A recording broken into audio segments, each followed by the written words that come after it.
ఇప్పుడేం చేద్దాం రాజా? నా అంచనా ప్రకారం మీ అత్తగారికి సంబంధించిన లేదా మీ అత్తగారి గురించి ఏదో బలమైన విషయం తెలియబట్టే ఆ దుర్గాగాడు ఆవిడ్ని 10 లక్షలు డిమాండ్ చేస్తున్నాడు. అదేంటో తెలియాలంటే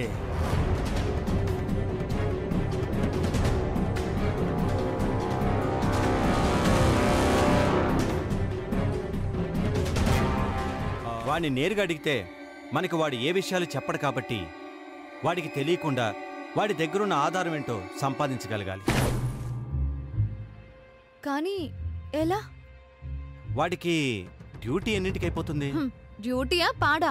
వాడిని ఉద్యోగంలో పెట్టుకున్నదే వాడి దగ్గర నుంచి కూపి లాగడానికి. అయితే ఒక పంచే, ఈ రోజు 4 గంటలకి డ్యూటీ అయిపోయిందని ఇంటికి పంపించే. మనం వాడిని ఫాలో అవుదాం. వాడి ఇల్లు ఎక్కడుందో కనిపెడదాం. వాడు ఖచ్చితంగా మనకు కావాల్సిన ఆధారాన్ని వాడింట్లోనే ఖచ్చితంగా ఎక్కడో దాచిపెట్టుంటాడు.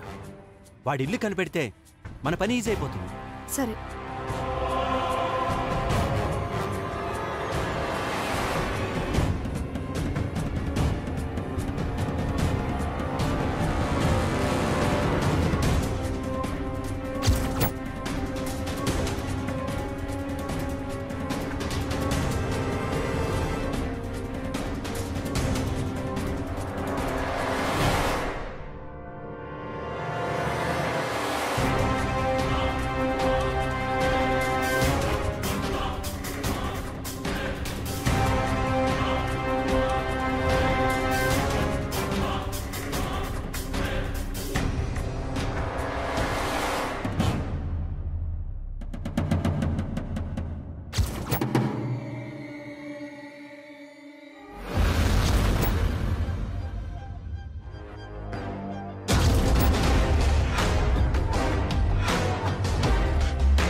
ఏమైందమ్మీ?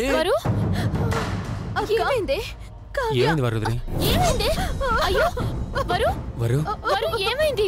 ఏమైంది? వరు వరు ఏమైందమ్మీ? ఏమైంది? నాకేదో భయంగా ఉందమ్మీ, చెప్పమ్మీ.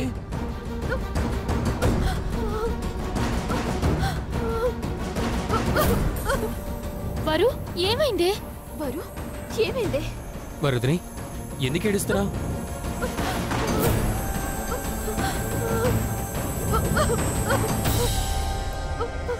ఎలా చెప్పను నాన్న? అమ్మ, మన అమ్మ. మీ అమ్మ? నాన్న, అమ్మ తలకి దెబ్బ తగలడం వల్ల చనిపోలేదు నాన్న.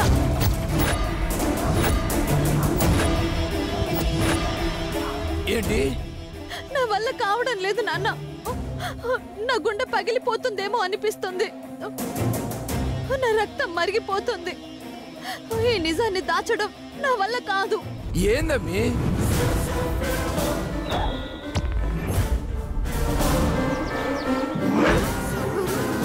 అసలు ఏం జరిగింది? అక్క, అమ్మకేమైంది అక్క? ఎలా చనిపోయింది?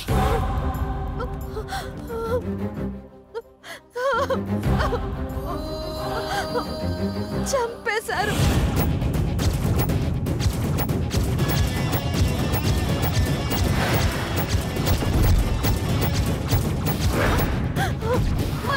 చంపేశారే.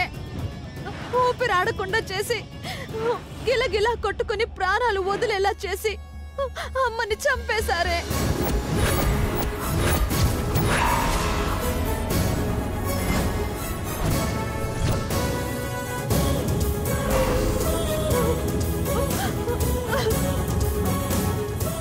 నాన్న, అమ్మ తలకి దెబ్బ తగలడం వల్ల చనిపోలేదు నాన్న.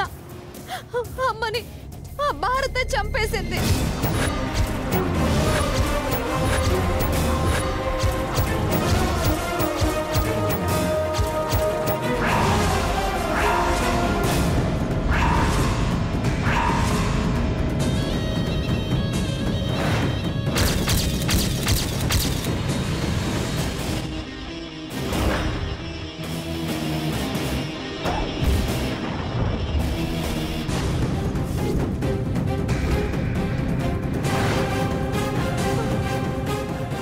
చూడ్డానికి హాస్పిటల్కి వస్తే మారిపోయిందని నమ్మి చూసి చూడనట్టు వదిలేశాం. కానీ అది అర్ధరాత్రి పూట మనందరి కళ్ళు గప్పి వెళ్ళి అమ్మ ప్రాణం తీసేసింది నాన్న. చూడండి నాన్న, చూడండి. ఈ దారుణాన్ని మీరే కళ్ళారా చూడండి. ఆ రాక్షసత్వాన్ని చూడండి నాన్న.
प्रवाहपावितस्थले कलेवलम्यलम्बिताम्बुजङ्गतुङ्गमालिकां डमट्टमट्टमट्टमट्निनादवट्टमर्वयं चकार चण्डताण्डवस्तनोतु न शिव शिवं चटाटविकलज्वलप्रवाहपावितस्थले कलेवलम्यलम्बिताम्बुजङ्गतुङ्गमालिकां डमट्टमट्टमट्टमट्निनादवट्टमर्वयं चकार चण्डताण्डवस्तनोतु न शिव शिवं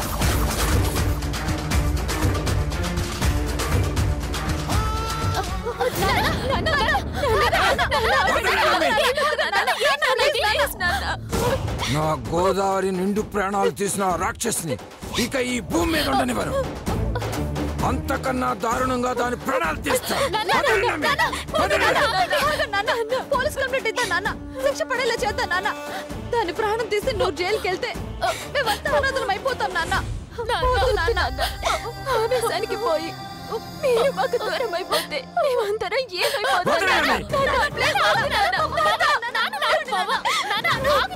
వెళ్ళని కావ్య, వెళ్ళని. మా అమ్మ ఇంత దారుణం చేశాక దాన్ని బతకనివ్వడం అంత పాపం ఇంకొకటి ఉండదు.